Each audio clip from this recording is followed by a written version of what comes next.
Hello.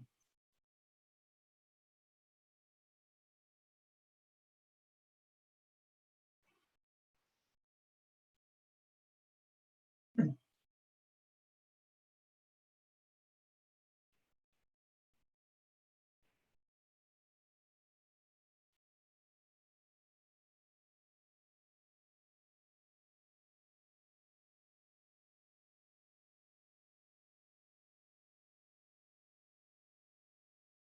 you hear me?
Hmm.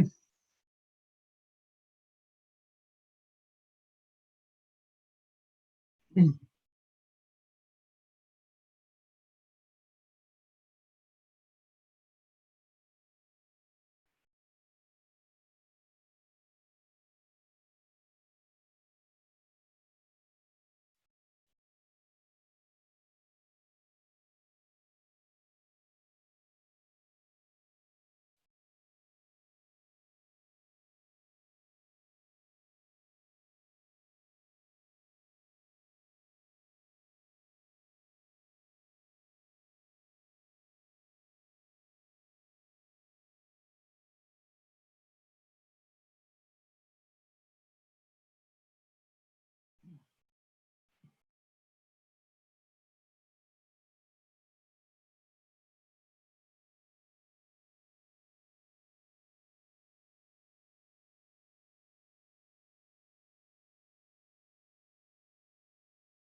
Everybody enters with their microphone off,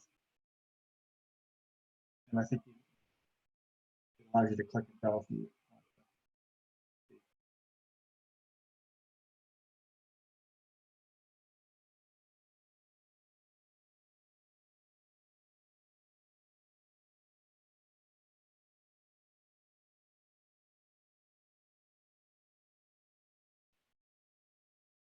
Where that is. You know where it is where you can unclick your microphone. There we go. So everybody's purposely on mute. Can't hear you. You can't hear me at all? Oh, there. Now I can. Oh, wow. It's like you started talking and then the first half of your sentence I could hear, and then just your lips were moving. So what about now? Yeah, Huh. Wonder why. maybe it was a weird thing in our internet. So everybody's on mute. And then when I invite them to, they can unmute. Well, don't you want me to be talking? I will. That's a joke. No, I think you should be muted. Me too. Okay. I didn't realize people could see me. I had to put makeup on. I thought I Hi, was. John.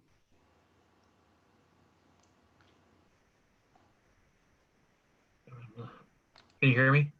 Yep. Huh, I can't hear you. You can't hear me? Oh. Let me figure this out. That's not good. I can. Is your computer sound turned up?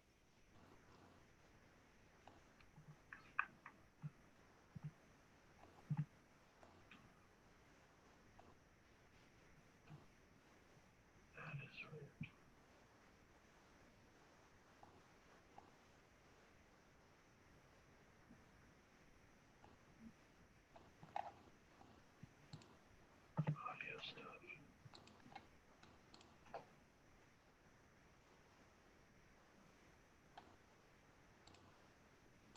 Turn up my sound. That'll help. Oh. There we go. That's it. You got it? Yeah. It's a technical difficulty. User error on my side. Okay.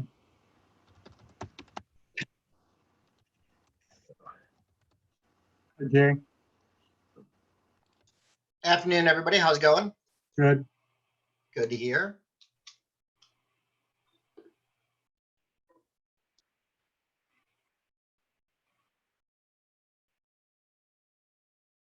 So John, where are you from?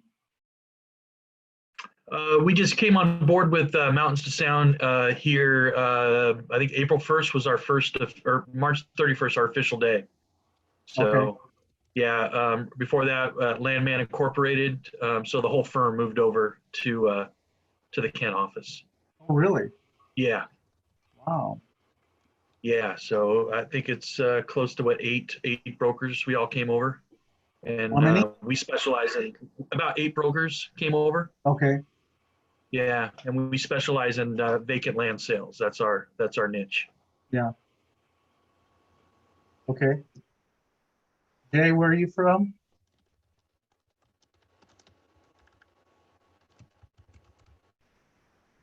Jay, can you hear me? Did you say Jay? Yeah. Where am I from? Yeah. Green Bay, Wisconsin, originally. Okay. Where are you brokering right now? KW, Which one?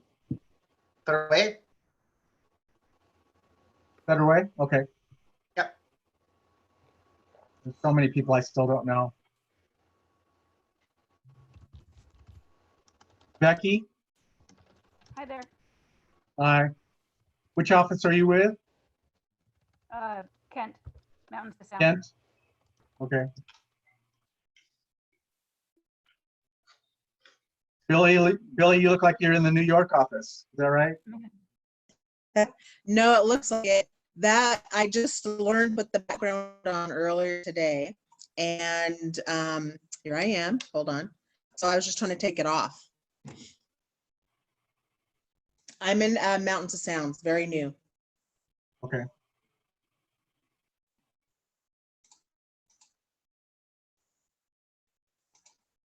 Yeah, for some reason, my computer with the background won't let me do it without looking weird. Looks like my head is floating in the ethosphere.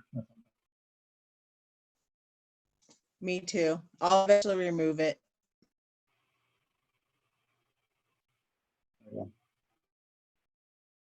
Okay, it's 3 o'clock.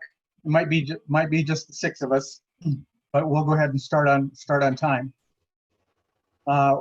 Let me ask you, I noticed so this is called business by the numbers. It's kind of given a lot of leeway as far as what my material is going to be on this.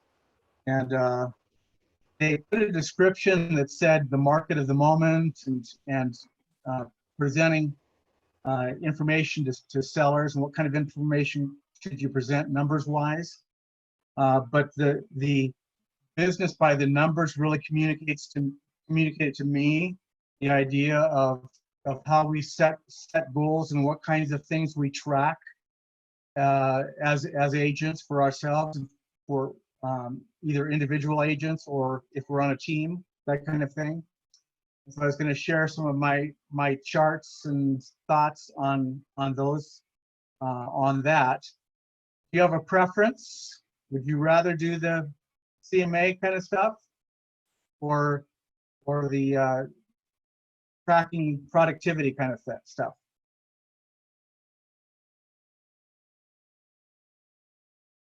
I don't care, whatever everyone else wants. Let's see some of your CMA stuff. Is that Jay? I can't tell who talked. I was gonna say, I'd like to see some of the Lucas's team's CMA stuff, what they do. Okay, I can, let me try to go through some things, try to go through, just touch on both of them. And because the reason I think about going through the tracking things is because, you know, I've been doing this for 35 years. And I've been tracking my numbers for 35 years. And I've seen how important it is for individual agents and for teams to be tracking their activities and the kinds of things that where they're getting results and where they're not getting results. Okay, so especially as a when you say new agent, are you new to the business? Is it Becky? Yeah, I'm only 6 months new. Okay.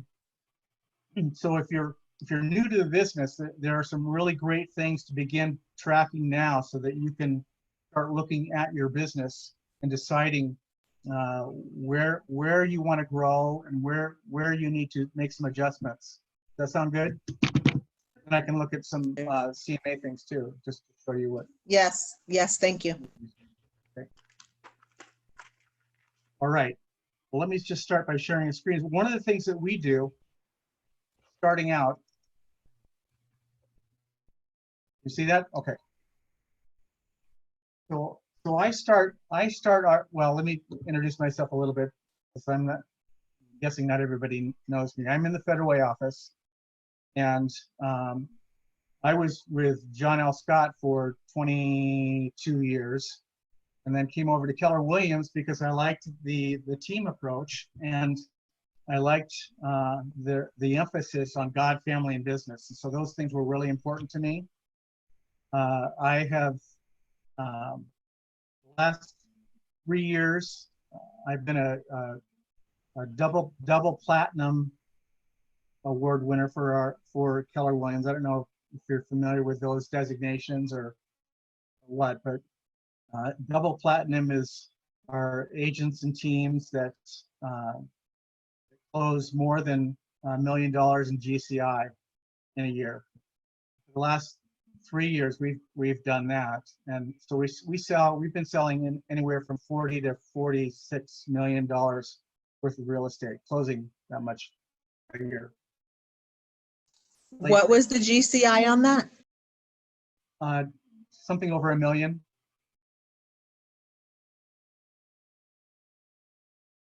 Is that Billy? Yes, thank you. Okay.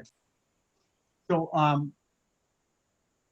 let's see. I'm gonna put here too so that I can get questions. Just can't see my chat. So one of the things that we'll start doing, and I'll do for myself, and then for team members as well, is talk about what are my goals going to, so in 2019, in September, we started talking about our goals for 2020 because we wanted to be able to start working toward those, what we needed to do in order to accomplish our 2020 goals during the fourth quarter of 2019. So I have my goals, and I would sit down with team members, and I pulled one team members here, and I took the names out just to protect them. But this team member in 2019 earned 115,000 GCI on the team. So so we were asking ourselves the question, where do you want to be in 2020? And rather than just picking a number out of the air and saying, well, let's try for this much, and what would I need to do in order to earn that? Gary Keller said that 10% growth in a business is good growth for any business. So we said, well, let's take that as our model just to see what that would give us. 10% growth for this agent brought that agent to 127.5 for a goal for 2020. So we start building around that number and say, what do I need to do? We'll also to start looking at how much I need to earn this year to do the things that I'd like to do. If they're going to earn 127.5, what does that represent? What makes me want to get up in the morning? What makes me want to pick up the phone and start making calls? What makes me want to start going out and showing properties?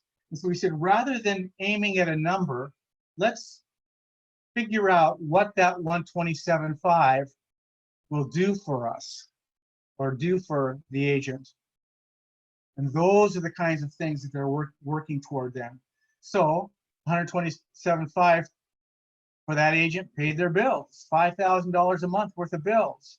It paid their KW cap, 13,500. And if you're not familiar, when you're on a team, there's a half cap to the office. So instead of 20,000, it's 10,500, and then 3,000 to KW International. This agent wanted to build a 1-year emergency fund, $10,000. Have enough money for gifts, have enough money for some dental work, and painting and maintaining the house, taking a vacation, paying some money toward paying off a car maintenance, investment account.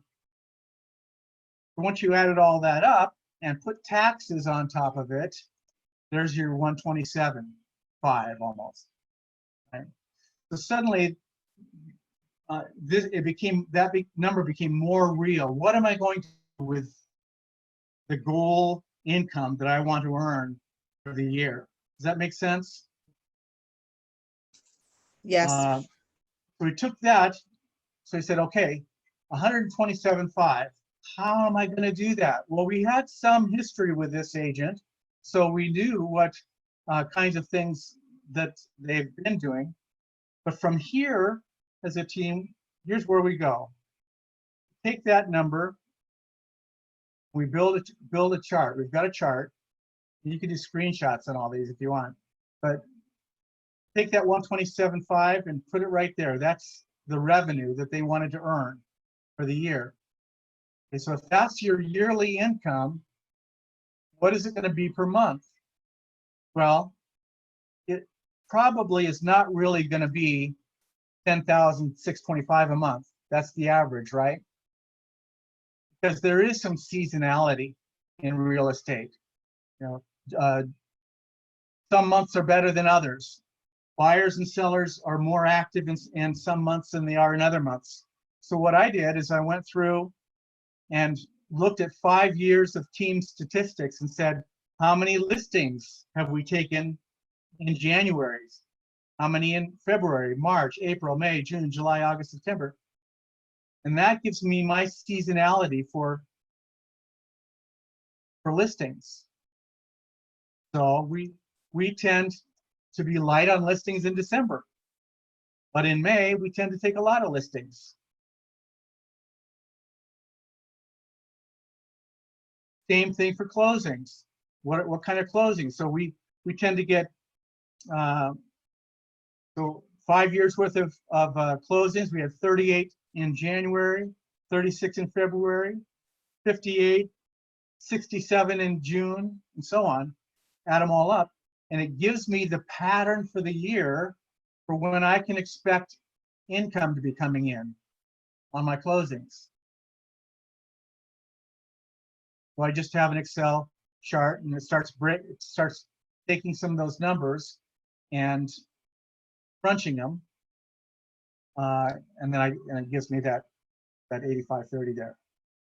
Okay, so we can expect that out of 127.5, they should be able to get $8,500 closing in January, PCI, 8,000 in February, 11 in March, 13 in April, 13 in May, 15 in June.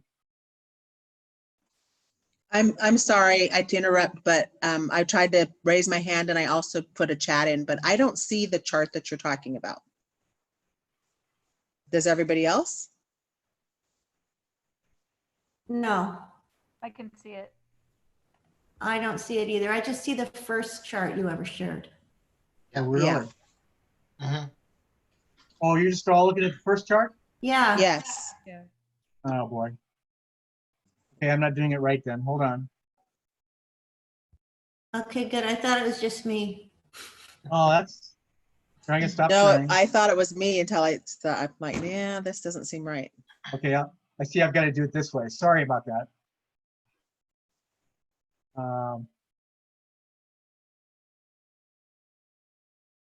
You see that? Yeah. Yes. Yep. Yeah. Okay. I apologize. That was also amazing. And then you're going, what is this guy talking about? Oh, is this one chart? So this is the chart. So here, so I put the 127.5 there. And it starts, and my chart breaks down on a monthly basis what that's going to be, when those closings are going to happen, and how much money is going to come in each month. Because we have it all weighted according to 5 past years of team stats of when listings happen or launched, when closings happen. Rich, what if someone's new and they don't have 5 years worth of team stats? Good question. So what you can do is go to 2019 matrix stats and pull up their annual stats, and it breaks it down month by month, and it'll tell you how many listings were taken per month in the Northwest MLS. And if you take those same ratios, they end up being pretty much the same as ours are. You'll find that 5.5% of all the listings that are listed in the MLS end up being listed in January. And about 12.5% of all the listings for 2019 came on the market in May. You can do the same thing for closings. Put the total MLS stats in, put the total there, and put the breakdown here. Does that make sense? The whole idea that I just want you to see is that you can figure seasonality into your planning. Makes sense. You can say, you know what, my 127.5 is going to be 10, 6, 25 a month. But what's going to happen is you're going to have to really work hard in December because it won't be equal results for equal labor. You'll have to work harder in some months than others just to get the same results. This allows you to work the same and have the same tactics all year long and realize that you're going to get different results in each month. So 127.5, I know from our stats, we tend to be, well, this agent on their listings averaged 321,000. The sale of their listings were 321,000 average. For their buyers, it was 393 average. This 127 is going to translate into $10 million worth of sales. Again, broken down on a monthly basis. We know that, so you start working it backwards. 127.5, how much am I going to have to sell in order to make that much? How many actual closings does that mean? In this case, it means 29 closings. For me to get 29 closings, how many mutual contracts am I going to need to have? Well, in this case, they needed to do 35 mutually accepted contracts in order to get 29 closings. Kind of working backwards here.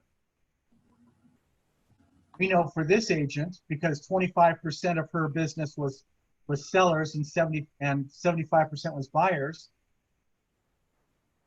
in order for her to get those 35 new sales, she had to launch, or we had to launch with her, 7 seller listings.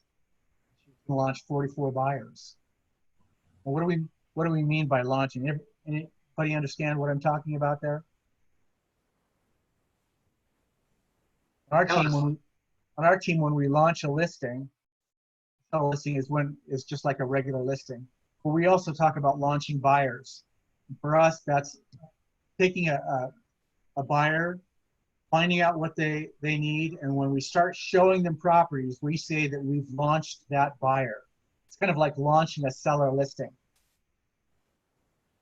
So if 50% of your business is seller listings and 50% is buyers, then you just figure, okay, I'm gonna need to make 35 mutuals, and 17 of those are going to be sellers and 18 of them are going to be buyers. But if more of your business is buyers, then you have to adjust those numbers. We know in order for those launches to happen, this team member needs to make 5,865 contacts during the year. Actually, that's so 113 a week. Who's been to Bold?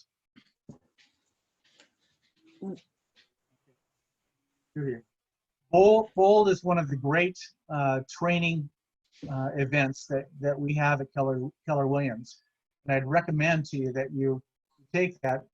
There's a lot of talk about making at least 100 contacts a week to drive your business. So this agent is taking that seriously. Yeah. Can you explain, just clarify what you mean by contacts? Because the 5865 at the top, does that mean two-way contact? Yep, two-way conversations. Okay.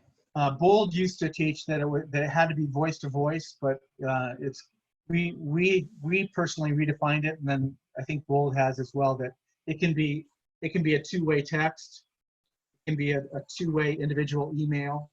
Got it. So just as long as there's a two-way communication, but voice to voice or person to person is much more effective than a text or an email. So we try to take that into account. Okay.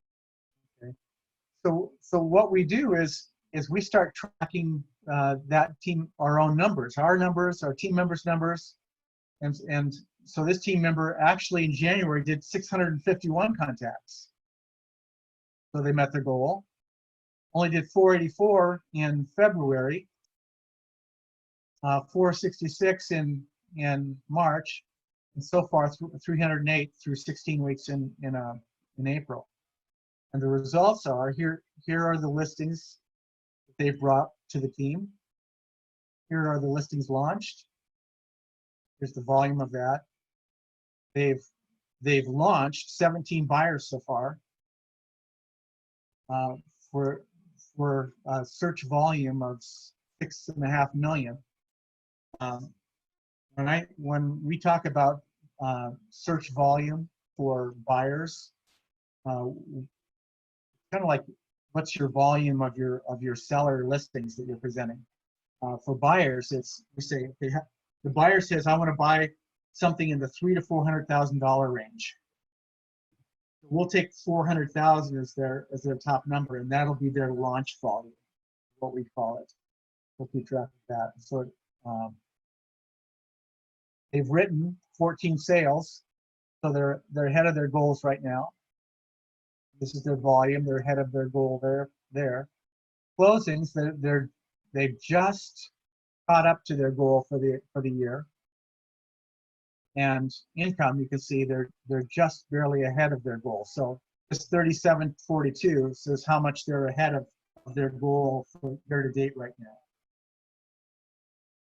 You see how if you have a chart or something where you're tracking your progress through the year and what your goals are, how that can be helpful and motivating and help you see where you are in the year, really does help a lot. So, any questions? It's Billy, I have one. So can you go back up to the contacts? So the contacts don't correlate with your, how do I want to say this? With your historical closed sales. Does that make sense? Meaning, so for instance, if you know that you're going to pick up in, what was it, May, you would have more contacts in what, February to make up for those? No? But what the whole theory is in this is equal efforts getting different results for the year. Okay. So this is the equal effort part. Got it. Okay. And then these are the different results, depending on the year or on the month of the year. Kind of going backwards through this. Some of the way this breaks out is dependent on facts that we already know about. For instance, for this agent, their average closing, their average commission on listing sales, their average commission on buyer sales. Once they get a mutual, what is the percentage of closings for that? Where we get that, I'm gonna have to stop sharing that page. Hi, Jackie. Hello. Is by keeping, I'm gonna jump to a different.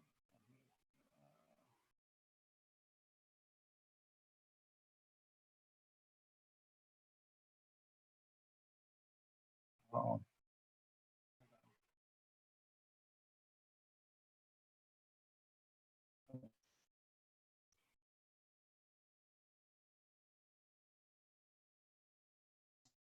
Hey, Rich, while you're looking for that, I think it was Jackie that asked the question on chat, but are you willing to share templates with us that are blank, that have all the formulas in it for us to do it? I've got some basic versions that don't have some of Yeah. our stuff in it. Basic is nice. Hold on.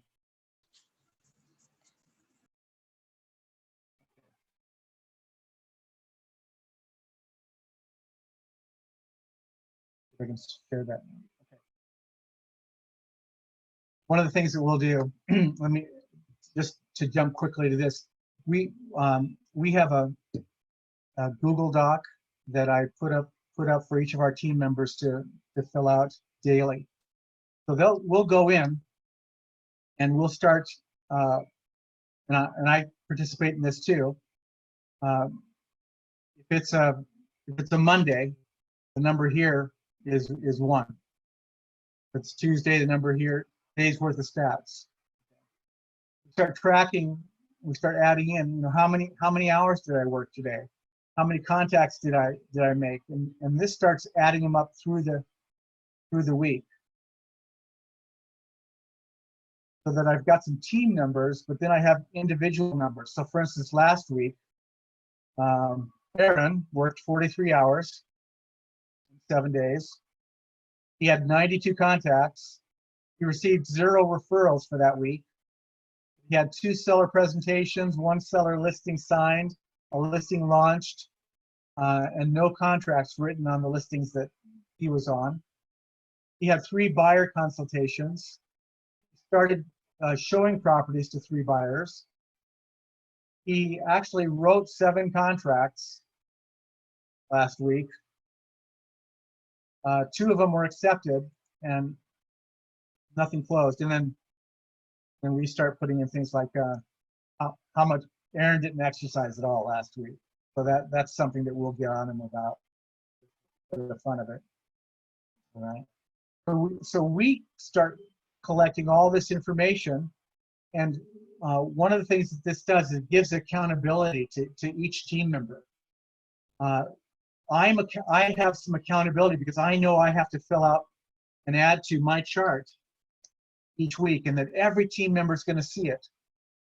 You know, they know how many hours I'm working. They know how many contacts I'm making. I make a lot fewer contacts than the rest of them do because I'm doing a lot of other things for the team. And we start putting some of that information down here so that we can see, oh, these are real people. So on our team, and if I was just doing this as an individual, I see this as clocking out at the end of each day. At the end of each day, we go in and we put our numbers in and add the numbers we had today to the numbers we've had for the rest of the week. Does that make sense? Yes. Okay. And then weekly, these numbers get, I'm going to stop sharing that one, transferred to a chart for those weekly numbers. This was last year. You can see all those things: hours worked, contacts, referrals, new seller presentations, new listings signed, listings launched, seller PSAs written, so on down the line. All those numbers are put in here. So for each team member and for the team as a whole, you can see what our numbers are. And that drives all the other planning. It tells you that if you're gonna earn 127.5, how many presentations do I need to make because of my ratio? So for instance, last year, this agent did 13 seller presentations for the whole year. 6 of those were signed, and 6 listings launched. But they did 39 buyer presentations. 37 of those started working with that agent, and they wrote 37 contracts and closed 18 of them last year. So all those begin to formulate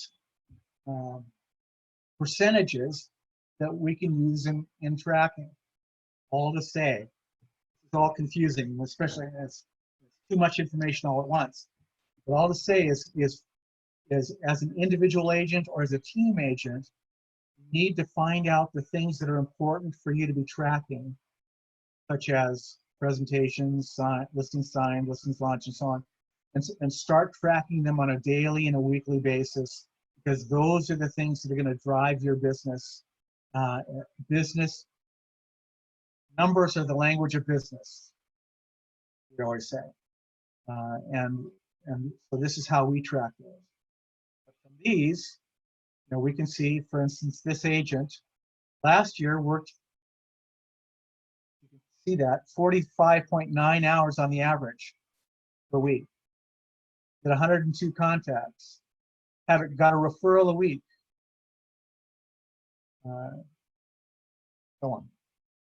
Questions?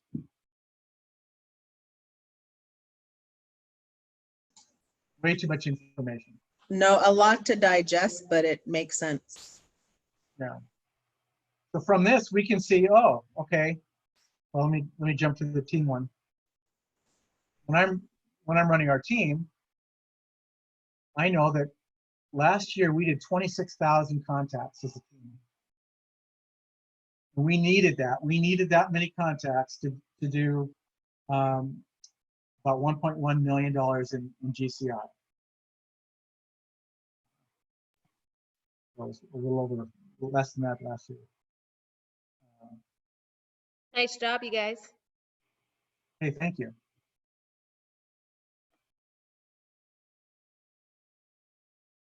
Then I put on here, I knew that we did 505 contacts a week. And that's what got us 1,000,026.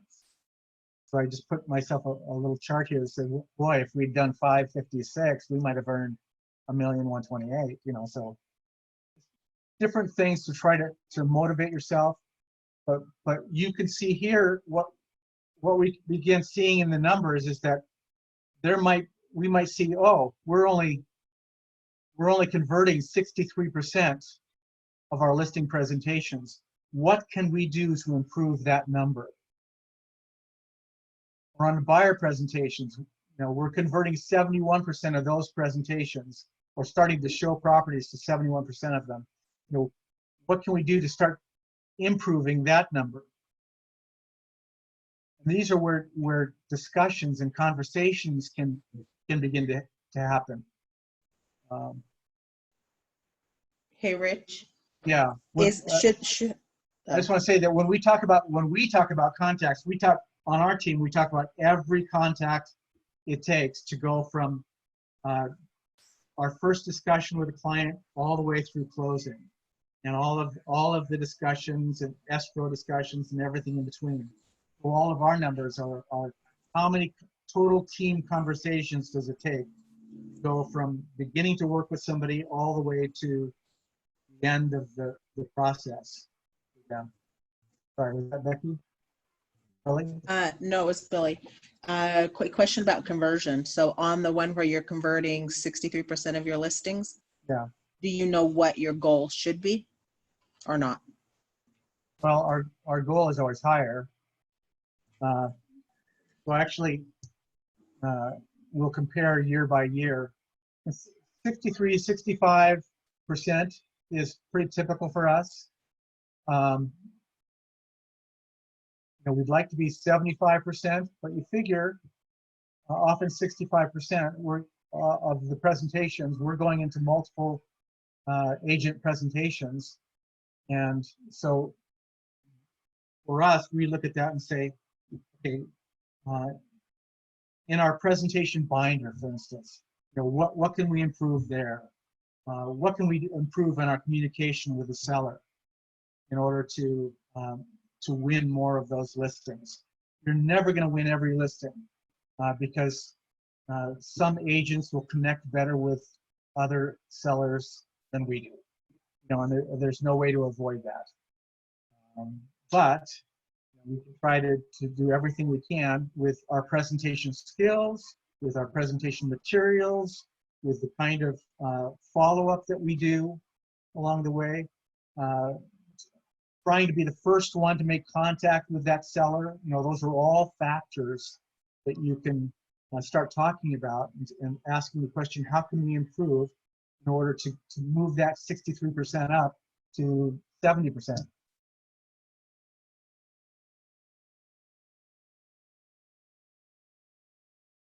Any other questions?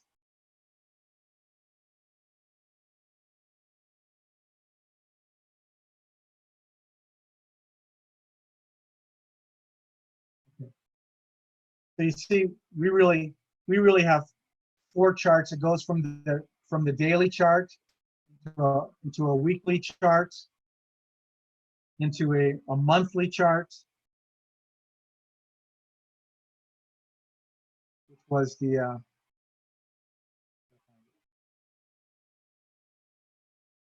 I lost it. And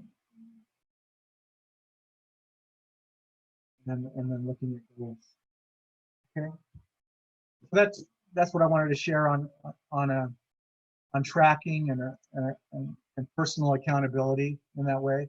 It's always great to have another agent or team member that you can be accountable to, you know, for your numbers and share and talk about your numbers. I talk about our numbers with team members all of the time, but then I'm also on the Agent Leadership Council for Federal Way, and there are 5 of us, including Jackie, there that that meet weekly and talk about our own team numbers and what we can do to improve the numbers for our team and incremental steps that we can take. And it's just great to have that kind of accountability and people that we can brainstorm with. Okay. Any other questions on that? All right. Not for me. Okay. So you wanted to also talk about the market and the kinds of things that we share when we're talking to a seller. Let me go through some of that quickly as well. Whenever I'm meeting with a seller, I try to let them know that I know what's going on in the market. So we'll talk about the city. How many listings are there in the city? How many sales are there in the city in the last 30 days? I will look those up on the MLS, and if I have a listing presentation in Auburn, then I'll look up the Auburn listing numbers and sales numbers before I go, so that I have those numbers on the top of my head and I'm able to talk about them with the seller. You don't have to memorize every city. All you have to do is be able to spend 5 minutes ahead of time before you go on an appointment and have a few numbers that help you look like you know what you're talking about. And you do, and it's all part of being a professional, right? But once we get into a listing presentation, part of what I do is here. Let's see if I've got that one here. Okay, so here, see it? So here's a chart. You see this University Place? Are you seeing what I'm seeing? Yes. Okay. I keep my own charts of the various cities that we work in, that I work in. I only fully update them when I'm going to a listing presentation in that city. I don't update them every month, but when I'm going to a listing presentation in University Place, which is why this one's up to date almost, I'll update this chart. What I have here is I wanted to create a chart for myself where I could see what kind of appreciation there was year to year. This started for me, when the market started going crazy back in 2007. It was in November 2007 when I was out doing a market analysis, and I said, you know what? The prices are starting to go down. So I had to start doing my own research because sellers wouldn't believe me that the market was failing or was in decline, because they had been so used to the market appreciating robustly, you know, and now prices were starting to go down. So I remember from November 2007 through May 2008, I was having to convince sellers that prices were in decline. It was a really interesting time. So here's a universe. So what I do is I share a chart, make it smaller.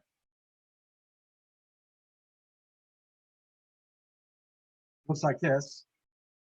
And I have collected information to show what the average price is in the city, what the average square footage is, and it works out for the dollar per square foot, and how much appreciation. So for instance, this year so far, with 98 sales in University Place, if you were the seller, I'd say, Mrs. Seller, here's what's been happening in University Place so far this year. You can see that since 2000, prices have just continued to appreciate. 10%, 14%, 11%, but in 2008, prices started going down. Remember that? And 2009, 10, 11, and 12, prices were in decline. Then in 2013, prices started going up again. And just this year, in 2020, prices have already increased 6.6%. Isn't that great?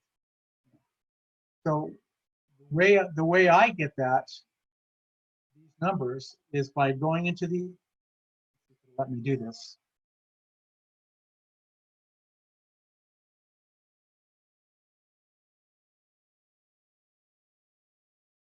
Well, let me show you here something here first. What I'm looking for is there is a search in the MLS, and I'll show you where that is, where you can get the average for University Place and this average square footage. What I try to do is see what the appreciation is based on the average dollar per square foot. It's not on the growth of the average price, because that could be a variety of different sizes and styles of homes. It's not on the median price. It's on what is the average dollar per square foot. That's what really shows the rate of appreciation. If you have a 2,000 square foot house that goes from 127 a foot to 231 a foot for that same style house, then that shows the real rate of appreciation. Does that make sense? We'll talk about that. If I could go to where I get some of that information. Oh, and then,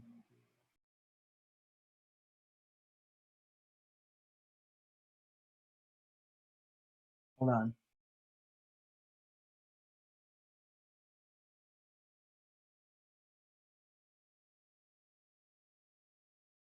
I'm getting out of things.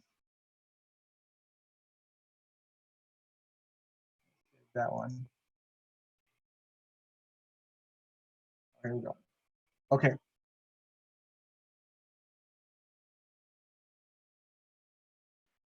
Stop sharing and grab that. Okay. The way I get to that information is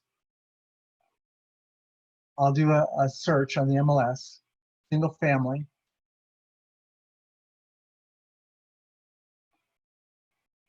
And I'll put sold. So for instance, for this year, 1/1/2020.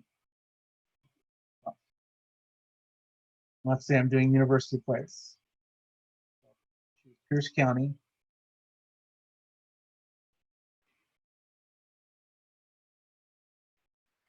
University Place. Residential. Click on search. There's the 98 sales that were on that other chart. Click on all. Then come down to print here.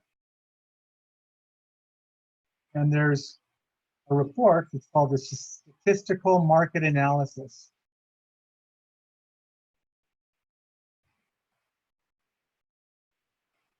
Open that up.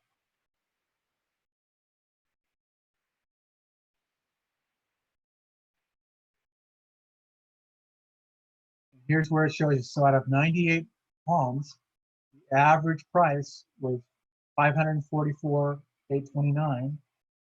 The average square footage, 2,352.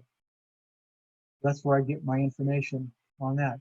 What's kind of interesting here is that so far this year, the maximum sales price was $1,004,000. The median $515,000. That's kind of interesting. Pretty good for University Place for a Pierce County kind of property. That all goes into that chart.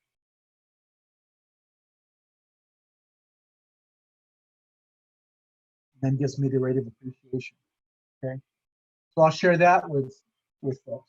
I'll also choose a. Let me do this. An address here.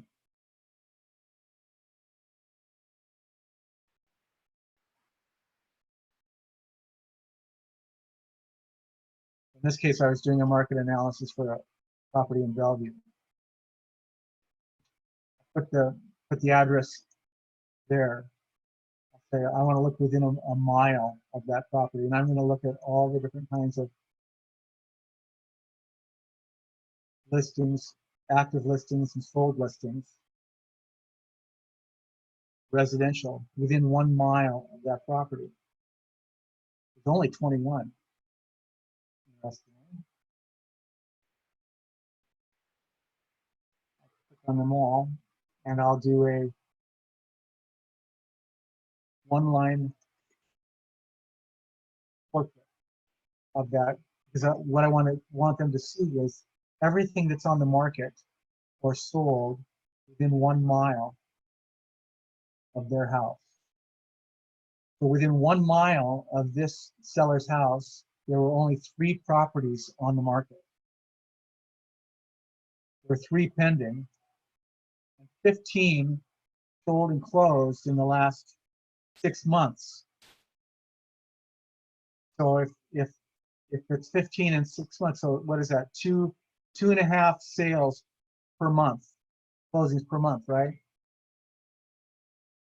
Which means if it's 2.5 per month, and they have 3 on the market, there's about a month and a half worth of inventory, a little over a month worth of inventory, which is really great for a seller. We'll talk about that. We'll talk about the homes that are listed and pending, where and based on their square footage, I'll talk to them about where they seem to fit in this list of sold properties.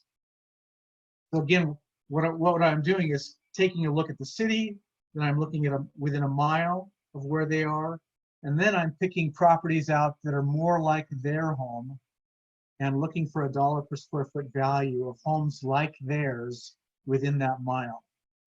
Okay. And once we've gone through that whole process, then we can start. What I'm doing, actually, I'll do that ahead of time.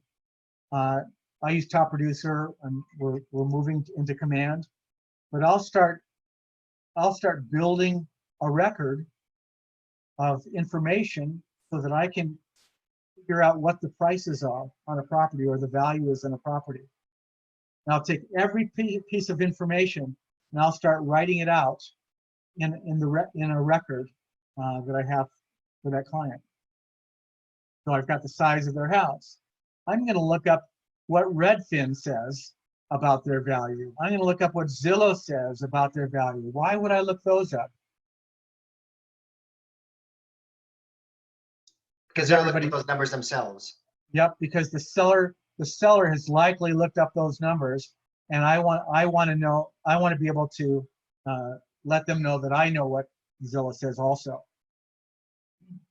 But also Zillow and Redfin give me an idea of the ballpark of where the price might be, and then what I'm doing is refining my information to find out what the market is really telling me that it says. I also pull the CoreLogic numbers. You know what I'm talking about with those? In the Realist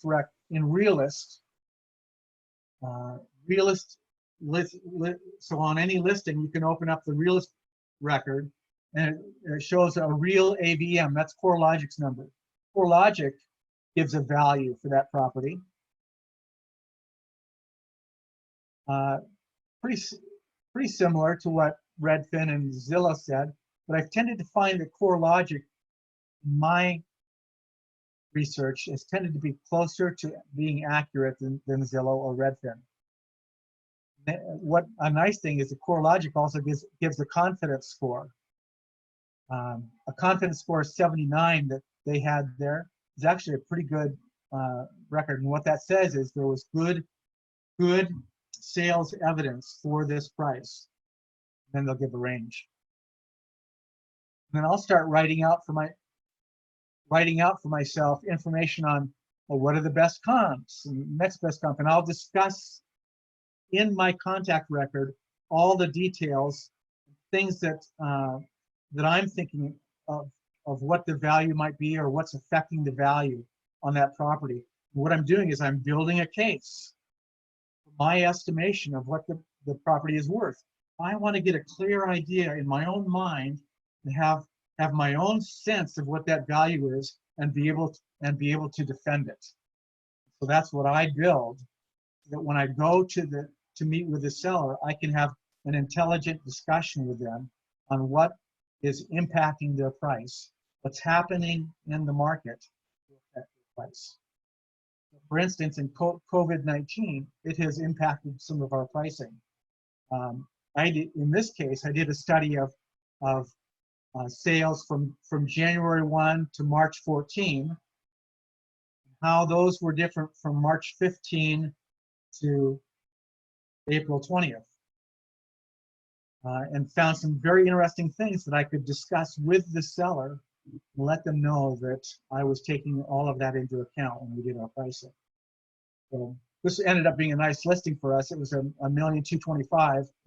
Ended up selling in a few days, actually over market. So that was great. Okay, that's a quick rundown. Any questions?